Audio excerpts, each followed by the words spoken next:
안녕하세요. 굿모닝 대박 예감 박민아입니다. 지난주 내내 약세를 보이던 뉴욕 증시가 한 주의 첫 거래일을 상승세로 출발했습니다.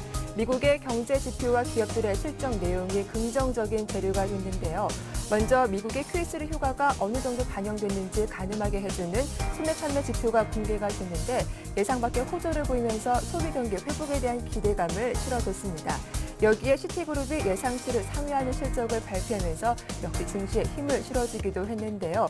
반면 뉴욕 제조업지수는 석 달째 약세를 보여주는 등 악재가 없었던 것은 아니었지만 이 악재보다 호재에 더 민감하게 반응했던 하루였습니다. 간밤 어떤 뉴스들이 나왔는지 강동석 아나운서와 함께 살펴보고 돌아오겠습니다. 안녕하세요. 강동석입니다. 글로벌 주요 뉴스를 전해드립니다. 지난주 유로존 위기 해결에 대한 불확실성과 또 글로벌 경기 둔화에 대한 우려감으로 연일 하락했던 뉴욕 증시가 6일 만에 상승 마감했습니다. 9월 소매 판매 지표가 호조를 보인 데다 시티그룹의 3분기 실적이 예상치를 뛰어넘어 증시에 힘을 실었습니다. 모든 업종들이 대부분 상승한 가운데 특히 헬스케어 관련주와 금융주가 강세를 보였습니다. 종목별로는 시티그룹이 예상치를 상회하는 실적을 거두면서 5%대 상승세를 기록했고 텍사스 인스트루먼트는 아마존닷컴이 모바일 칩을 구매할 수도 있다는 보고서의 영향으로 장중 3% 이상 올랐습니다. AMD 역시 구조조정 방침이 알려지면서 2.5% 이상 상승했습니다. 다우지수는 전거래일 대비 0.72%, S&P 500 지수는 0.81%, 나스닥 지수는 0.66% 올랐습니다. 유럽 증시는 중국과 미국이 경제 지표로 호조를 보인 가운데 스페인의 전면 구제금융 지원 요청 기대감에 작용하면서 상승 마감했습니다. 종목별로는 노르웨이 대기업 오크클라 ASA는 노르웨이의 알루미늄 제품 공급업체 노르스크 하이드를 인수하기로 합의했다는 소식에 3.4% 올랐습니다. 독일 의류업체 더글라스 홀딩은 사모펀드 어드벤트 인터내셔널이 15억 유로의 인수를 제안했다는 소식에 8.1% 뛰었습니다. 이외에 프랑스 미디어 그룹 비방디는 자회사인 프랑스 2위 이동통신업체 SFR을 케이블 제공업체 뉴메디커블과 합병하는 방안을 추진 중이라는 보도에 2.8% 올랐습니다. 나라별로는 영국이 0.21%, 프랑스는 0.92%, 독일이 0.40% 상승했습니다. 국제유가는 세계 석유 수요에 대한 의문이 제기돼 하락세로 시작했지만 중국과 미국의 경제 지표가 호조를 보이고 또 이란 주변의 긴장도 고조돼서 보합세로 마감했습니다. 하지만 지난주 나온 원유 수요 감소 전망 보고서가 유가의 발목을 잡았습니다. 국제에너지기구는 지난 10일 보고서에서 2016년까지 세계 원유 수요 전망치를 기존 수치보다 하루 50만 배럴, 내년 한 해 전망치는 하루 10만 배럴 각각 하향 조정했습니다. 보고서는 유럽과 미국, 중국 등의 경기 부진으로 석유 소비가 감소할 것으로 보인다고 설명했습니다. 오전에 약세를 보이던 유가는 유럽연합이 이란에 대한 추가 제재를 결의하면서 중동 지역 긴장이 고조되면서 회복 움직임을 보였습니다. 11월 인도분 서부 텍사스산 원유는 지난주 종가보다 1센트 떨어진 배럴당 91.85달러에서 거래를 마쳤고 금값은 미국 달러화 강세 영향으로 하락했습니다. 지난주 JP 모간 체이스와 웰스파고에 이어 시티그룹도 3분기가 지난 시장 예상치를 뛰어넘는 이익을 발표했습니다. 시티그룹은 3분기 일회성 경비를 제외한 순이익이 주당 1.06달러를 기록해 전년 동기의 1.23달러에 비해 감소했다고 발표했습니다. 그러나 이는 96센트였던 시장 예상치는 넘어섰습니다.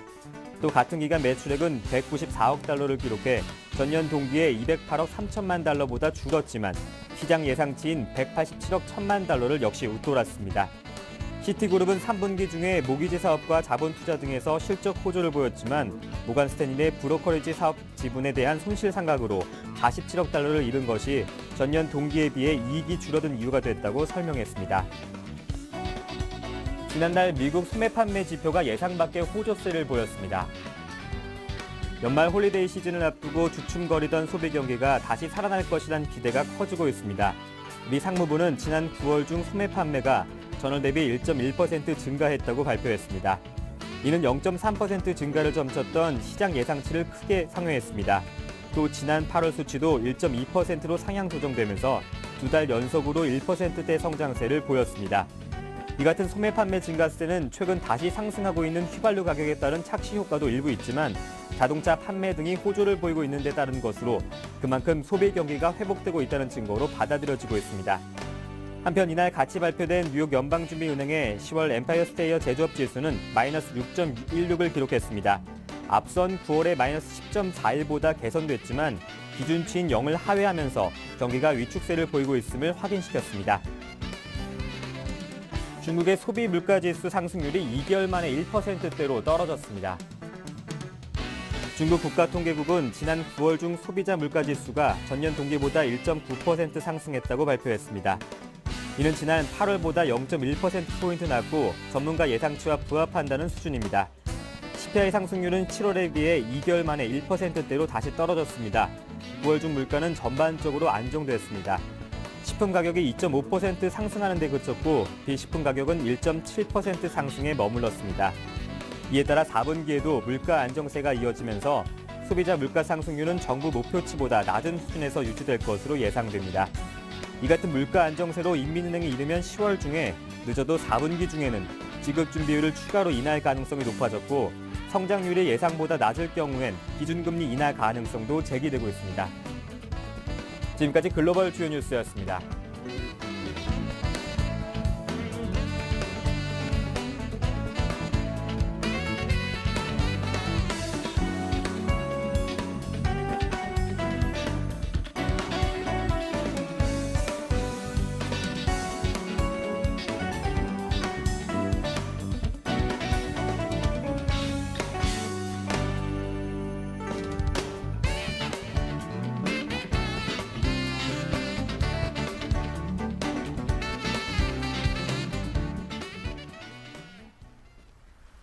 네, 글로벌 핫이슈 인백스 투자자문의 이현민 본부장과 함께하겠습니다. 안녕하세요. 네, 안녕하십니까.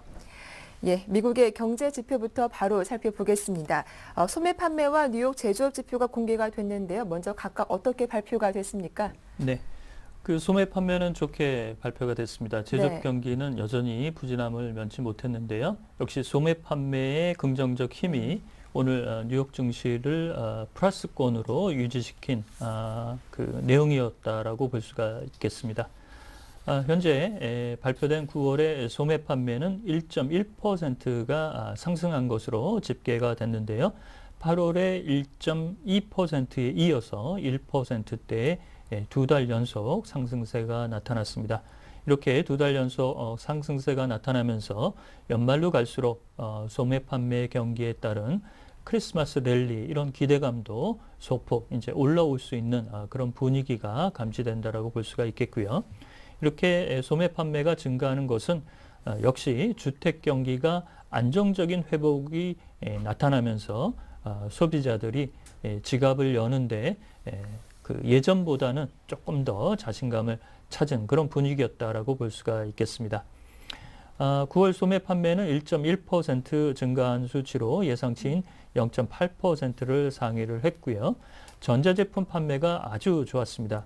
세 방목으로 4.5%나 증가하는 두드러진 수치가 나타났는데 이는 아이폰 5의 출시 효과가 미 소비자들의 지갑을 많이 열게 한 그런 동인이라고 볼 수가 있겠습니다. 자동차 판매도 1.3%나 증가하면서 평균 수치를 웃도는 세 방목의 수치가 나타났고 온라인 쇼핑도 1.8%나 증가하면서 좋은 추세가 나타났습니다. 그렇지만 뉴욕의 제조업 지수를 반영하는 뉴욕 엠파이어 스테이트 제조업 지수는 석 달 연속 마이너스권에 현재 머무르고 있는데요. 6.1, 마이너스 6.1로 발표가 됐습니다. 9월 수치도 마이너스 10.4였는데요. 이보다 낙폭은 줄었지만 현재 8월과 9월, 10월 세 달의 연속 걸쳐서 마이너스권에서 현재 벗어나지 못하는 그런 흐름입니다. 역시 부시의 감세안이 종료될 것이다라는 연말로 갈수록 이 내용에 대한 연장 여부가 정치권에서 나올 수 있을지 여부하고요. 그다음에 11월 6일 대선이 끝나고 난 후에 정치권이 재정 적자, 재정 지출의 감축 문제에 대해서 전향적인 입장이 도출될 경우 기업의 분위기나 그다음에 투자 마인드 이런 쪽에 변화가 나타날 것으로 보여서 이런 것이 뉴욕 제조업 지수를 반등시킬 수 있는 기제로 작용할 공산이 크다라고 볼 수가 있겠습니다. 예, 이어서 그리스 쪽 소식도 간밤 들려왔죠.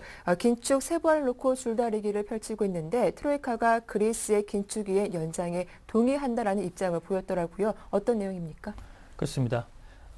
현재 그 세부한 긴축을 놓고 아직까지도 이제 그 세부한 긴축의 도출이 힘겨운 상황이라고 현지 분위기에는 현재 전하고 있는데요. 그렇지만 트로이카가 유로존 재무장관단에게 현재 그리스가 요구하고 있는 그리스 긴축이행 2년 연장에 대해서 이를 받아주는 쪽으로 중지가 모아진 것으로 보입니다.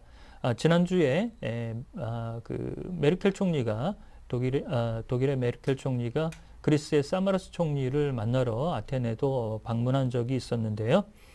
독일의 슈피겔 보도를 통하면 그리스 긴축이행 2년 연장에 대해서 트로이카인 ECB와 IMF, EU가 오는 18일과 19일 EU 정상회담 전에 이를 연장해 주는 쪽으로 현재 가닥을 잡은 것으로 보입니다.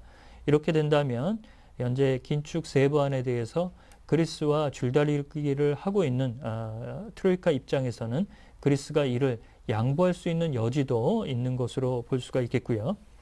특히 지지난주 독일 사회민주당의 총리 후보인 페어 스트라인브루익이 그리스 긴축이행 연장에 대해서 긍정적으로 검토해야 된다라는 얘기가 나왔고, 이번 세계은행 IMF 연차총회에서도 라가르드 총재가 다시 한번 그리스의 긴축이행 연장에 대해서 긍정적 코멘트를 내놓은 것이 트로이카 실사단의 이런 내용으로 현재 가닥이 모아진다라고 볼 수가 있겠습니다. 이렇게 이행되는 수순으로 간다면 그리스 문제는 현재의 리스크 요인이 다소 수면 밑으로 가라앉을 수 있는 분위기가 현재 나오고 있다라고 볼 수가 있겠습니다. 네. 또 지난주 JP모건과 웰스파고 이어서 어제는 시티그룹이 3분기 예상치를 뛰어넘는 실적을 발표하기도 했습니다. 또 이번에 소프트뱅크가 미국의 3위 통신사인 스플린트를 인수한다는 소식도 들려왔는데요. 이런 미국 기업들의 소식들 종합적으로 정리를 해보겠습니다. 그렇습니다. 시티그룹이 이번 주 초에 실적 시즌에서는 아주 분위기를 다잡는 모습이 나왔습니다. 지난주 말에 웰스파고와 JP모건의 실적이 비교적 고른 추세로 나왔음에도 불구하고 주가가 좀 지지부진했는데요. 시티그룹이 일회성 경비를 제외한 3분기 주당 순이익이 1달러 6센트로 발표가 됐습니다. 예상치인 96센트를 뛰어넘었고 영업수익도 194억 달러로 작년 208억 3천만 달러보다는 하회를 했지만 시장 예상치인 187억 1천만 달러는 상회하는 수치로 발표가 됐습니다. 오늘 주가는 5.5%는 오르면서 상당히 좋은 추세가 나타났는데요. 이런 분위기는 역시 모기지 사업에서 시티가 상당히 현재 호조권의 수치를 내놓은 것이 웰스파고나 JP모건보다 투자자들의 현재 칭찬을 좀 더 많이 받은 점이 현재 주가의 움직임으로 나타났다라고 볼 수가 있겠습니다. 이렇게 본다면 브로커리지 지분 상각의 47억 달러를 반영했다는 점이 영업수익이 좀 감소를 하고 있지만 순이자 마진이나 이런 그 모기지 사업에서 시티은행이 안정적인 그 수익을 거양하고 있다는 점이 특징이라고 볼 수가 있겠고요. 그 다음에 그 일본의 소프트뱅크가 스프린트 넥스텔의 M&A 소식도 오늘 뉴욕 증시의 상승 배경에 톡톡히 뒷걸음 그 버팀목이 됐는데요.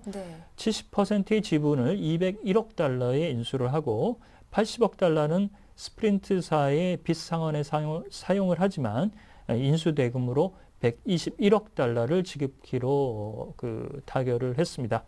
오늘 새벽에 어제 이제 그 소프트뱅크의 주가는 좀 많이 하락을 했지만 현재 고령화를 가져가고 있는 일본의 이동통신 가입자가 수익 감소에 일본보다는 미국 시장에서 적극적으로 수익 만회를 하려는 적극적인 대응이라고 볼 수가 있겠습니다. 네, 이어서 중국의 지표도 정리를 해보겠습니다. 중국의 소비자 물가지수 상승률이 2개월 만에 1%대로 떨어지면서 안정세를 보여주기도 했습니다. 품목별로 한번 살펴볼까요? 그렇습니다. 뭐 물가지수는 그동안 안정세를 네. 유지했는데요. 오히려 도매 물가지수, 생산자 물가지수는 낙폭이 좀 커서 오히려 그 수요 부진이 걱정될 정도로 현재 수치가 나왔습니다. 9월 생산자 물가지수 PPI는 3.6%나 떨어졌는데요. 7개월 연속 현재 안정 추세를 가져가고 있지만 연초 0.3% 하락 대비해서는 다소 수요 부진을 걱정할 정도로 현재 낙폭이 좀 큰 것으로 보입니다. 8월 소비자 물가지수 9월 CPI 수치는 전년 동월 대비 1.9%가 증가하면서 1%대로 다시 들어온 수치입니다. 특히 돼지고기 가격이 17.6% 하락하면서 전반적인 분위기도 안정세를 현재 나타내고 있는데요. 지난주에 집계된 통화 공급량이 14.8%로 중국 인민은행의 수치에서 현재 나타나면서 인민은행이 추가적인 경기 부양안을 꺼내기에는 충분한 유동성 공급이 이루어지고 있다. 이 부분에 대해서 현재 애널리스트의 의견들이 서로 엇갈리는 대목이라고 볼 수가 있겠습니다. 네, 이렇게 중국의 경제 지표까지 주요 이슈들 정리해봤습니다. 지금까지 인백스 투자자문의 이현민 본부장과 함께했습니다. 도움 말씀 고맙습니다.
네, 글로벌 증시 마감에 따른 국내 증시 영향과 함께 어제장 이슈들 자세하게 정리해보겠습니다. 샘플러스 이상로 전문위원과 유진투자증권 압구정 지점의 정승현 과장과 함께합니다. 안녕하세요. 네, 안녕하세요. 반갑습니다.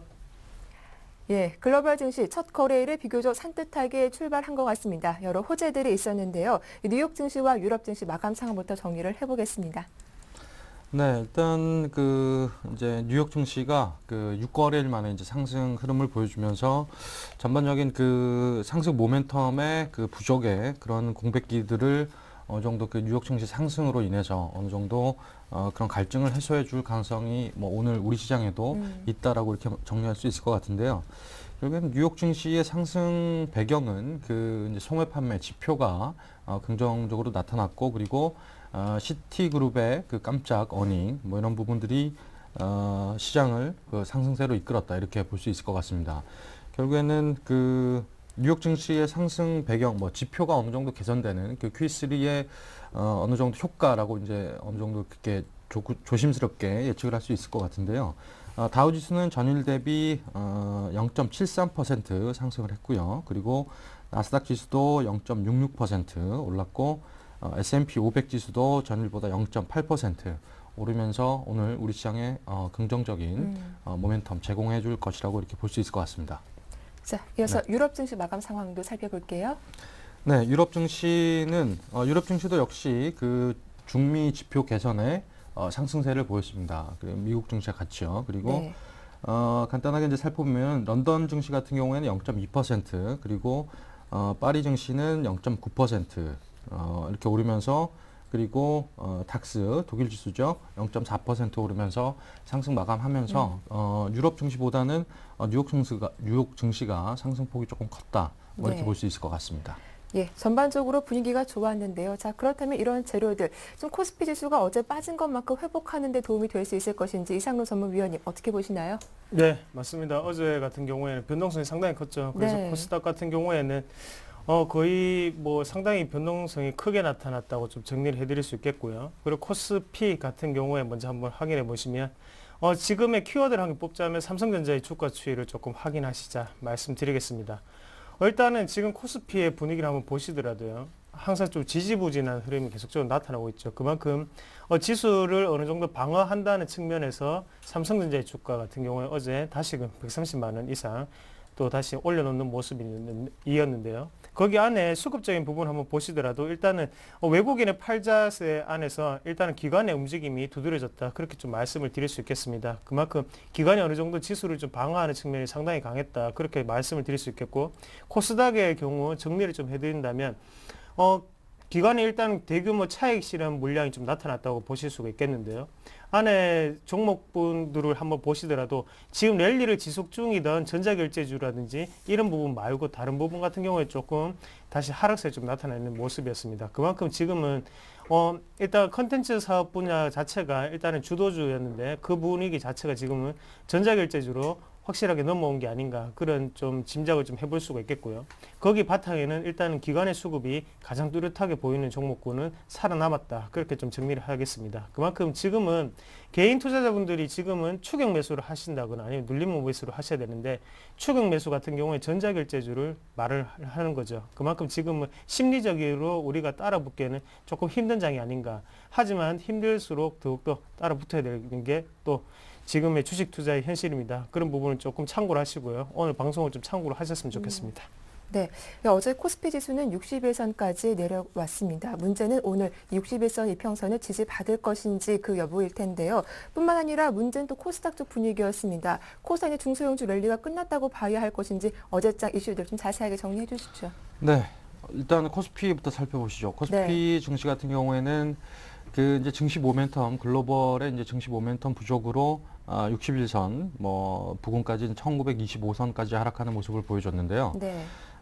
결국에는 외국인이 그 매수 주체로 떠오르지 못하는 이런 수급 공백 이런 부분들이 결국에는 상승 모멘텀을 제공하지 못한다라고 이제 볼 수 있을 것 같고 하지만 이제 지금까지 이제 코스피 지수가 이렇게 지지부진할 때 코스닥이라든지 중소형주들이 상당히 이제 강세를 보였는데 과연 네. 이런 부분들이 어제 시장에 이제 그 사인들을 어떻게 이제 해석을 해야 되나 이런 부분들을 분석을 해야 될 것 같은데요.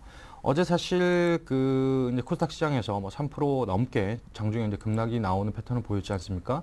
이런 부분들은 어떻게 보면 그 시장에서 이제 차익 실현을 해야 된다라는 매도 사인을 냈다라고 보시는 게 저는 맞다라고 보고 있습니다. 왜냐하면 지금까지 이제 코스닥 시장의 고점을 계속 경신하는 그런 흐름 중에서 눌림목이 한 4번 정도 나왔습니다. 4번 네. 정도 나왔는데 제가 경험상 이렇게 지켜봤을 때 한 5번 정도 눌림목이 나오고 그러면서 이제 시장이 꺾이는 흐름들을 많이 보여줬습니다. 그래서 결국에 한 번 정도의 상승 랠리는 더 있다라고 이제 보여지지만 그거는 이제 5번이라는 건 최대치였기 때문에 결국엔 네. 지금부터 차익 실현을 해야 된다라는 저는 생각을 가지고 있습니다. 그리고 결국에는 이제 시장의 출렁임 그리고 기간의 이제 매도 이런 물량들이 어제는 한 140억 정도밖에 나오지 않았습니다만 그 140억 물량에도 시장은 충격이 컸습니다. 이런 부분들이 기관이 본격적으로 매도를 한다면 시장은 완벽하게 꺾일 가능성이 있다라고 이제 보는 게 더 어떻게 보면 그 현실적인 그 분석이라고 보고 있고요. 그렇기 때문에 지금까지 그 사신 종목들의 수익이 나신 종목들은 네. 차익 실현 관점에서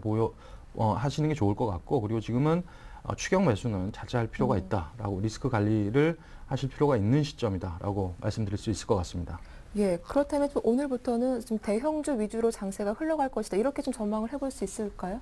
그렇게 가야지만 사실 네. 어떻게 보면 시장의 흐름과 맞다라고 볼 수 있는데 뉴욕 증시가 사실 뉴욕 증시가 상승을 했을 때 대형주가 오늘은 사실 올라야 되죠. 지금까지 네. 못 오른 면이 있기 때문에 그런데 그런 날에 코스닥 시장이 상당히 안 좋은 날이 많았습니다. 어제 그런 사인까지 나온 상황에서 뉴욕 증시가 올랐습니다만 심적으로 개선이 됐겠지라고 오늘 그 시초가부터 이렇게 매수를 하시는 전략은 별로 좋지 않다 보이고요. 네. 뉴욕 시장이 상승을 했을 때 코스닥 시장이 망가지는 경우가 상당히 많았거든요. 그렇기 때문에 한 이틀이나 3일 정도는 코스닥 시장을 먼저 보시고 투자를 하시는 게 좋을 것 같고, 지금까지는 이제 대형주의 그 모멘텀을 찾지 못했는데 지표들이 어느 정도 개선이 되는, 뉴욕 증시 지표들이 개선되는 모습을 보여주고 있기 때문에 뭐 이런 부분들이 QE3의 효과, 뭐 이런 부분들까지로 시장에서 해석이 될 수 있는 부분이 있기 때문에 지금은 어느 정도 이제 대형주에 실적이 네. 되는, 언이 이제 좋게 나올 수 있는 대형주의 눈을 돌리는 뭐 이런 전략이 좀 더 유효하겠다, 이렇게 볼 수 있을 것 같습니다. 네, 이렇게 좀 코스닥에 포진되어 있는 중소형주 보유하신 분들이라면 좀 투자 유의해야겠다라는 말씀도 해주셨습니다. 자, 이어서 업종별 흐름도 살펴보도록 할 텐데요. 시장 분위기가 안 좋다 보니까 경기 방어주 성격을 띠고 있는 업종들이 연일 강세를 이어가고 있더라고요. 네, 일단 지금까지 그 이제 성장주 위주 네. 뭐 이런 부분들이 상당히 약세를 보였고, 어제 이제 전일장 강세 업종들을 보면은 전형적인 이제 경기 방어주들이 강세를 보였습니다. 음식료품, 그리고 전기가스, 보험, 통신, 우리가 이제 흔히 알고 있는 전형적인 그 경기 방어주죠. 이런 부분들이 강세를 보이면서 아직까지는 이제 시장의 어떤 상승 모멘텀, 이런 부분들은 아직까지는 그 섣부르게 이제 찾을 수 없는 분위기다라는 게 어제 시장에서 보여준 부분이라고 생각이 들고요. 그리고 약세 종목들 업종을 보면 뭐 그런 부분들이 확연히 나타납니다. 전일장에 이제 철강, 금속, 기계, 운송 장비, 뭐 건설, 뭐 이런 부분들이 전형적인 성장주들이죠. 그 경기가 좋을 때 상승 추세를 달려가는 그런 종목들이 약세를 보이면서 이제 시장의 전반적인 분위기는 약세 흐름 아니면 박스권 흐름, 뭐 이럴 가능성이 높은 장이다. 이런 걸 어제 장에서 반증을 해줬다라고 볼 수 있을 것 같습니다. 예, 어제는 또 대표적으로 건설, 성장주가 또 약세를 이어갔다라는 말씀을 해주셨습니다. 종목별로 살펴보니까 기아차 역시도 부진의 늪에서 벗어나지 못하는 모습 보여지고 있는데요. 이상로 전문위원님, 기아차 종목 흐름부터 한번 정리해 주시죠. 네, 일단 기아차 같은 경우에 지금 다시금 박스권 하단까지 뭐 이탈하는 모습 나타냈는데요. 그만큼 네. 지금 3분기 실적에 대한 우려가 가장 크다는 거죠. 그래서 지금 같은 경우에 한번 코스피 장세를 한번 보시면 전체적으로 지금 코스닥 쪽의 개별주 움직임이 상당히 두드러지게 나타나고 있는데, 그만큼 실적 자체가 코스피 같은 경우에는 기대에 못 미치는 실적들이 상당히 많다. 그렇게 좀 분석을 해볼 수가 있겠고요. 이유 없는 상승은 없습니다, 분명히. 거기에 대해서 분명히 외국인 같은 경우에 매수를 하는 주체는 어느 정도 이유가 있는 상승이었죠. 그런 부분 자체 좀 더 참고하시면 좋겠고, 기아차 같은 경우에도 지금 실적 부진 우려가 가장 크다고 좀 말씀을 드리겠습니다. 그런 부분 자체에서 일단은 기관과 외국인의 양매도세가 계속적으로 나타나고 있거든요. 그만큼 지금은 기아차가 가장 문제가 되는 거는 현대차랑 다른 점이 쉽게 좀 설명을 드리면요. 현대차 같은 경우에는 주 매출처가 유럽 쪽이 아니고 중국이라든지 미국 쪽에서 돌파구를 찾고 있는 시점이고요. 하지만 기아차 같은 경우에는 유럽이 제일 큰 타켓이었습니다. 일단 유럽에서 일단 중소형 차가 많이 팔리면서요. 기아차에 어느 정도 중점적인 판매 모델이 모닝 시리즈였거든요. 그런 부분 자체가 지금은 조금 타격을 입었다. 그렇게 좀 보시는 게 좋겠고, 그리고 지금 같은 시점에서는 3분기에 내수까지 불안하면서 기아차 주가 자체가 조금 흘러내리는 모습이 나타나는 게 아닌가, 그렇게 좀 말씀을 드릴 수 있겠습니다. 그래서 일단 주봉상으로 한번 분석을 해보시더라도요. 일단은 하단에 121선까지 지금 내려오는 모습인데요. 어느 정도의 지금은 반등 탄력이 있을 수는 있습니다. 하지만 그런 부분 자체는 반등 시에는 우리가 매도하는 사인으로 조금 접근을 하시고, 약간은 종목을 또 비중 축소하는 방향으로 좀 접근하시는 방법이 가장 좋지 않겠나, 그렇게 좀 정리를 해드릴 수가 있겠고요. 그리고 삼성 엔지니어링을 같이 한번 또 보겠습니다. 네. 삼성 엔지니어링 같은 경우에도 하방을 좀 이탈하는 신호가 좀 나타났는데요. 그만큼 지금 하단을 계속적으로 대고 난 다음에 그 자체를 이탈한다는 자체는 힘이 그만큼 없다는 거죠. 그래서 어느 정도를 주가 추이를 한번 보시더라도 강하게 일단은 하방으로 이탈하는 모습이 나타났고요. 그런 부분 자체에서 실적에 대한 부분을 조금 염려하실 필요가 있다. 그렇게 말씀을 드릴 수 있겠고, 실적이 안 좋다는 거는 일단은 외국인의 매도세가 먼저 두드러지게 좀 나타나는 결과치를 좀 주목해 보실 필요가 있겠습니다. 그만큼 일단은 기업의 어느 정도의 주가 추이를 움직이는 거는 실적이 먼저 우선이 돼야 되고요. 그 다음에는 글로벌 경기가 좀 좋아야겠죠. 그런 부분 자체가 지금은 글로벌 경기가 미국 증시를 일단은 뭐 선두를 해서 어느 정도 좋아지고 있는 시점이지만, 그런 것 자체가 일단은 수급적인 부분을 다시금 올리기에는 조금 힘든 게 아닌가, 그런 모습이 조금 보이는 어제가 아니었나, 그렇게 좀 정리를 해드리겠습니다. 네, 어제 약세를 보였던 기아차와 삼성 엔지니어링 두 종목의 주가 흐름 정리해봤습니다. 이어서 코스닥 업종별 분위기도 확인을 해볼 텐데요. 정승현 과장님, 코스닥 쪽 분위기 살펴봐 주시죠. 네, 코스닥 시장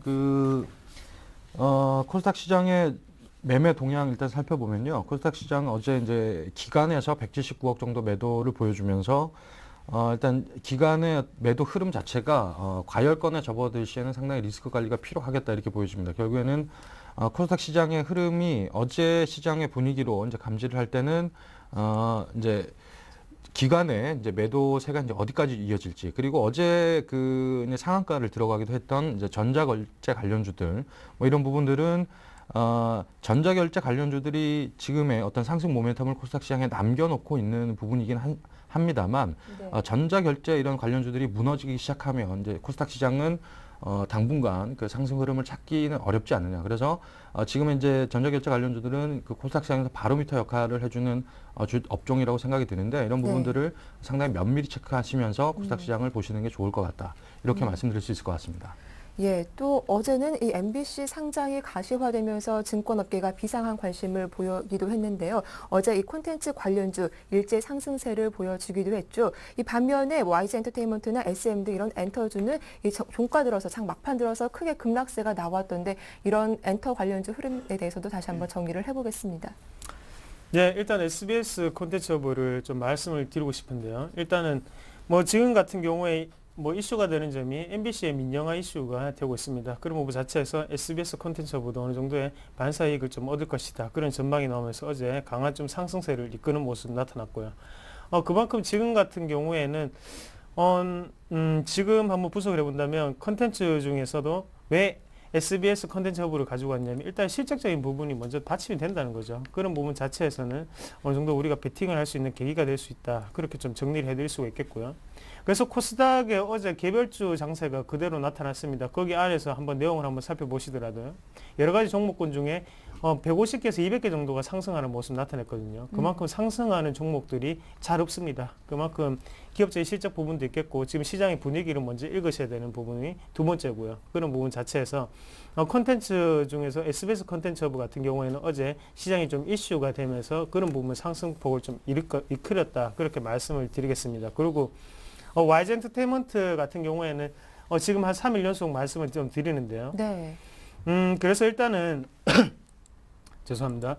일단 금요일 날 어느 정도 반등폭이 뭐 단기적으로 차익 실현을 할 수 있는 5% 정도 올랐죠. 그래서 반등폭을 조금 그때 말씀 어제도 또 드렸었고요. 그래서 차익 실현을 못했던 분들 같은 경우 좀 장기적으로 좀 보셔야 된다 말씀을 좀 드렸었고 지금 같은 부분에서는 제가 보는 입장에서는 그렇습니다. 지금 YG 엔터테인먼트라든지 아니면 SN같이 지금 엔터주 관련으로는 지금 주도주 흐름이 바뀐다고 어제 말씀드렸죠. 그래서 그런 부분 자체가 지금은 시장의 1인자로 군림을 하던 엔터주 같은 경우에도요. 지금 코스닥에서도 약간은 소화에 가고 있다. 그렇게 좀 말씀을 드릴 수 있겠습니다. 그만큼 지금은 전자결제 안에서 어느 정도 수익률 게임을 조금 벌이고 있는 상태고요. 그런 부분 자체에서 코스닥 자체가 전체적으로 대장 분위기가 어느 정도 바뀌다 보니까 그 부분에서 차익 실현 매물도 많이 나오고 있다. 그렇게 말씀을 드릴 수 있겠습니다. 그만큼 일단 YG 엔터테인먼트라든지 SN 같은 종목군 같은 경우에는요. 계속적으로 시장의 이슈가 될 수가 있죠. 그리고 장기적으로 보시는 관점에서는 지금 엔터주 흐름 자체는 그렇게 나쁘다고는 생각하지 않습니다. 대신에 기간이 얼마나 걸리느냐의 차이죠. 그런 부분 자체를 일단은 하방에 어느 정도 베팅을 좀 두시고 난 다음에 약간은 좀 보류하는 시점을 좀 접근하시자 그렇게 말씀을 드리겠고 차익 실현을 못 하신 분들은 일단은 좀 기다리시는 방법으로 좀 보유를 하시고 저가 매수세를 좀 공략을 하시길 바라겠습니다. 그만큼 일단 시세가 한번 올라오고 난 다음에요. 다시금 주도주가 바뀌더라도 다시금 시세가 바뀔 수 있는 흐름이 상당히 많습니다. 그만큼 엔터주 관련으로는 계속 이슈가 될 수 있는 부분이고요. 네. 그런 부분 자체에서 한 번 더 중점적으로 한번 생각해 보시자 그렇게 말씀을 좀 드리겠습니다. 예, 코스닥 쪽에서는 주도주가 바뀌고 있다라는 점 시청자분들도 잘 염두해 두시면 좋겠습니다. 자, 지금까지 샘플러스 이상로 전문위원과 유진투자증권 압구정 지점의 정승현 과장과 함께했습니다. 두 분 모두 수고 많으셨습니다. 고맙습니다. 네, 감사합니다. 고맙습니다.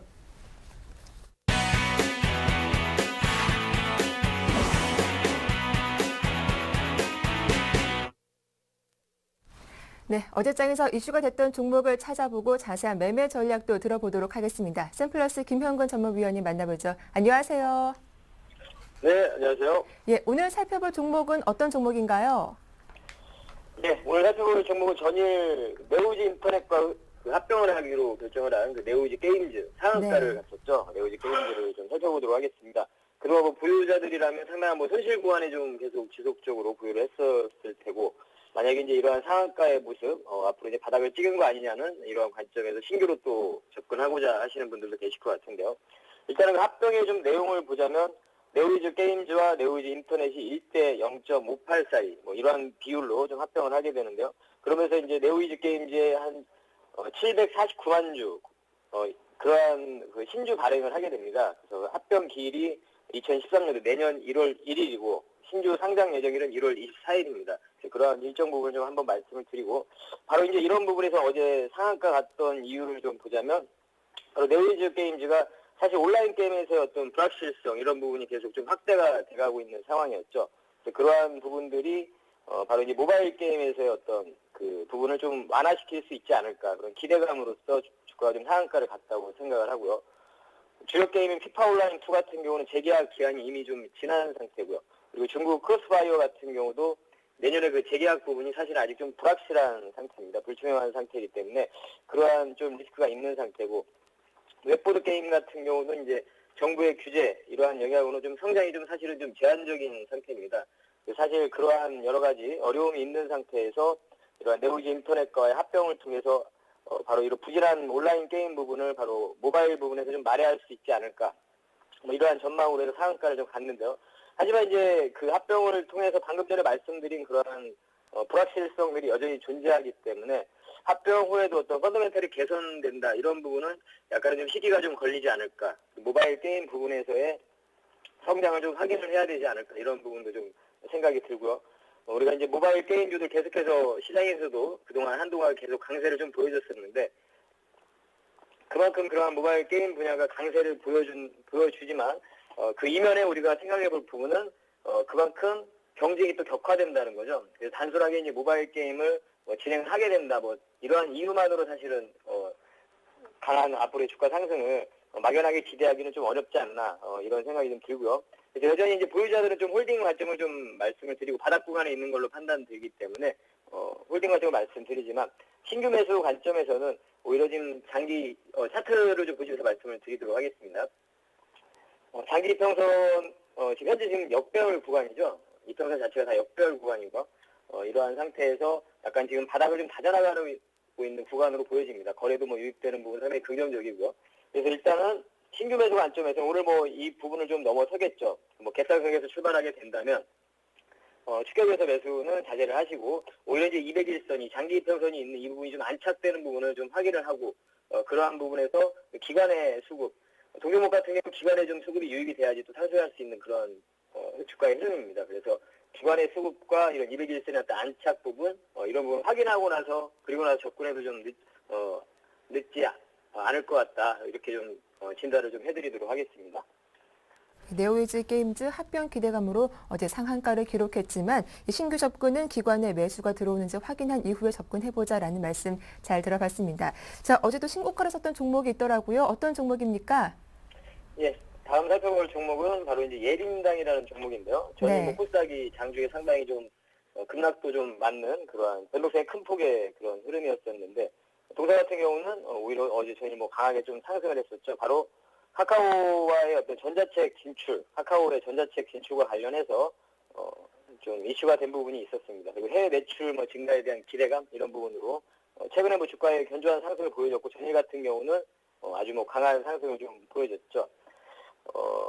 예른당 같은 경우는 바로 그 Y 시리즈라는 부분이 좀 유명하죠. 그 교육용 그러한 학습 만화라고 할까요? 그러한 부분 Y 시리즈가 있는데요. 그 부분이 올 연말에 영업판으로 해서 아시아라든가 태평양 이쪽의 14개국에 이제 출시가 됩니다. 그리고 이제 본격적인 해외 시장 확대를 통해서 뭐 아랍 지역이라든가 이런 부분으로 22개국 상당하는 그런 국가에 수출을 하게 됩니다. 이러한 부분을 봤을 때 앞으로 좀 성장성 부분이 좀 기대가 되고요. 그리고 이제 그러한 그 콘텐츠를 또 활용을 해서 바로 이제 교육용 게임 시장 이러한 부분을 진출을 하게 되는데요. 뭐 내년에는 유아용이라든가 혹은 또 성인용 게임 개발 뭐 이런 쪽으로까지 출시를 할 계획을 가지고 있습니다. 그리고 이제 인도 시장에 이제 홈쇼핑 판매를 통해서 11월 달에 다음 달이죠. 처음으로 또 진출을 하게 되고요. 그러한 인도 시장의 어떤 반응 이후에 뭐 중국이라든가 일본이라든가 태국 이런 인도네시아 뭐 이런 쪽으로 계속해서 확대 진출을 계획을 하고 있습니다. 이런 성장성을 계속 좀 주목을 할 필요가 있을 것 같고, 아까 근데 말씀드린 그런 카카오의 전자책 진출, 다음 달 초부터 해서 그런 카카오 슬라이드라는 모바일 이북 유통 플랫폼을 카카오에서 이제 시작을 하게 됩니다. 기존에 이제 카카오 스토리라든가 여러분들 아시는 뭐 카카오 스토리라든가 또 카카오톡을 통한 그런 게임 애니팡이라든가 뭐 캔디팡 이러한 모바일 게임 플랫폼 이런 부분을 좀 봤을 때 그런 부분이 상당히 좀 성공적으로 지금 진행이 되고 있죠. 그런 사업의 모델이. 그래서 이런 부분을 봤을 때 카카오 슬라이드라는 부분도 상당히 좀 성공적인 그러한 시장이 되지 않을까 이렇게 좀 판단을 하고요. 관련해서 아까도 말씀드린 그 카카오 플랫폼과 예림당의 이러한 인기 컨텐츠 이러한 부분들이 시너지를 좀 낼 수 있을 거라고 생각을 합니다. 그래서 동사의 주가에도 긍정적으로 반응을 적용이 될 거라고 생각을 하고요. 차트를 좀 보시면 최근에 이러한 이평선들의 어떤 수렴 구간을 거친 이후에 추세적인 상승을 보여줬었고 그리고 저희 같은 경우에 이러한 거래량 수반과 강한 또 양봉을 좀 형성을 해줬습니다. 그래서 앞으로 이러한 또 상승의 좀 탄력, 더 힘이 더 진행이 될 거라고 보고 있고요. 매수가 밴드를 좀 말씀을 드리면 9,280원에서 9,330원 제시를 해드리고요. 목표가는 11,000원, 소저가는 8,000원 제시해드리도록 하겠습니다. 네, 예림당까지 살펴봤습니다. 오늘 도움 말씀 고맙습니다. 예, 감사합니다. 지금까지 샘플러스 김형근 전문위원과 함께했습니다.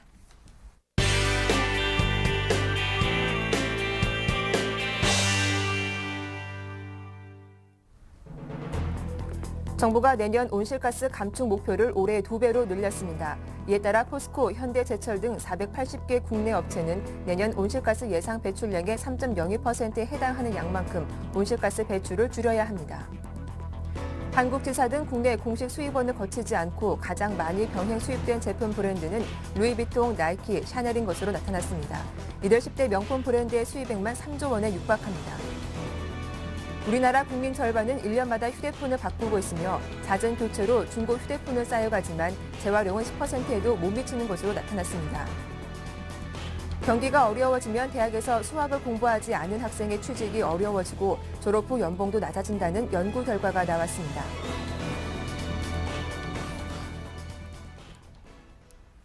네, 이슈앤 이슈 오늘 순서는 서울경제신문 증권부의 안현덕 기자와 함께하겠습니다. 안녕하세요. 예, 안녕하세요. 예, 환경 문제, 우리나라를 비롯한 전 세계 국가 내 이슈로 꼽히고 있습니다. 현재 세계 국가들은 정부 차원에서 기업들의 온실가스를 줄이기 위해서 노력을 하고 있는데 국내 정부도 이에 동참하는 움직임을 보이고 있다고요. 기업들의 내년 온실가스 감축량이 올해보다 2배 이상 늘어납니다. 지식경제부는 국토해양부, 환경부, 농림수산식품부와 공동으로 480개 관리업체의 2013년도 온실가스 에너지 감축 목표를 확정해 통보했다고 밝혔습니다. 안을 보면 내년도 온실가스 감축 목표량은 1,720만 톤으로 올해보다 2배 이상 늘어납니다. 감축률로 보면 3%로 올해 1.42% 대비 약 2.1배 커졌습니다. 감축 목표량은 내년도 예상 배출량에서 배출 허용량을 뺀 숫자입니다. 감축량의 대부분은 포스코, 현대제철 같은 대기업들이 포함된 산업과 발전 부분에 주어졌는데요. 구체적으로 보면 대기업의 전체 감축량은 930만 톤이고 중소기업은 24만 톤입니다. 롯데쇼핑을 비롯한 건물 부분에서는 20만 1,000톤, 대한항공과 아시아나항공이 포함된 교통 부분은 6만 7천 톤을 감축해야 합니다. 식품업계는 내년에 4만 톤을 줄여야 합니다. 네, 다음 소식입니다. 글로벌 경기 침체 불황의 그림자가 어둡게 드리고 있습니다. 하지만 예외인 곳이 있는 대로 바로 명품 소비 분야로 올해 국내 10대 명품 브랜드의 수입액이 3조 원에 육박했다고 하죠. 내수 경기 침체의 상황에서도 지난해 네. 병행 수입된 10대 명품 브랜드의 수입액만 3조 원에 육박하는 것으로 나타났습니다. 국회 기획재정위원회 소속의 김현미 민주통합당 의원은 15일 관세청에 대한 국정감사에서 병행 수입 물품 정식 통관 인증을 받은 69개 브랜드 가운데 상위 10개 브랜드의 수입액이 지난해 2조 6,223억 원에 달한다고 밝혔습니다. 병행 수입은 해외 상품의 국내 독점 판매권을 가진 업체가 아닌 다른 수입업자가 현지 할인점 등에서 제품을 직접 구입해 국내에서 판매하는 것을 말하는데요. 기존 수입업자 권리 보호를 위해 금지해 오다가 수입품 가격 인하를 명분으로 1995년 11월 허용한 바 있습니다. 명품 수입이 많은 제품은 모두 명품이었는데요. 루이비통은 병행 수입액이 4,744억 원으로 가장 많았습니다.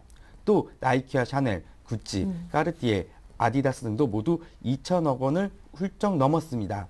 중고생의 폭발적인 인기를 얻고 있는 노스페이스도 배행 수입액이 1,583억 원에 달했습니다. 네. 이 말 그대로 명품에 취한 대한민국인데요. 명품 구매만큼 뜨거운 곳이 있다고 합니다. 바로 우리 생활 속 필수품으로 변해버린 휴대전화가 그 주인공이라고 하죠. 예, 우리나라 국민 절반은 1년마다 휴대폰을 바꾸고 있으며 잦은 교체로 중고 휴대폰은 쌓여가지만 재활용은 10%도 못 미치는 것으로 나타났습니다. 15일 국회 문화체육관광방송통신위원회 소속 조혜진 새누리당 의원은 방송통신위원회와 SK텔레콤, KT, LG U+ 등 이동통신 3사로부터 받은 자료를 분석한 결과 최근 3년 동안 매년 팔린 휴대폰이 2,500만 개를 훌쩍 넘었다고 밝혔습니다. 2010년 2,586만 개, 2011년 2,673만 개를 팔았으며 올 들어 지난 7월까지 총 1,245만 개를 판매했는데요. 올해는 지난달 극심했던 이 통사의 보조금 가열 경제를 감안하면 연말까지 2,500만 대를 크게 웃돌 것으로 예상되고 있습니다. 이미 이동통신 가입자가 포화된 상태에서 2,500만 대 이상이 해마다 팔리고 있어 사실상 국민 절반은 매년 고가의 새 휴대폰을 장만하고 있는 셈인데요. 새 휴대폰만 찾는 소비 행태가 이어지면서 휴대폰 재활용률은 바닥 수준을 벗어나지 못하고 있습니다. 조 위원실이 방통위의 연도별 휴대전화 재활용률을 분석한 결과 휴대전화 판매율 대비 재활용률은 2010년 11.6%, 2011년 5.8% 등 평균 8.7%에 그치는 것으로 나타났습니다. 휴대전화 재활용은 중고 휴대전화를 임대폰으로 사용하거나 해외 수출 재판매하는 것을 뜻합니다.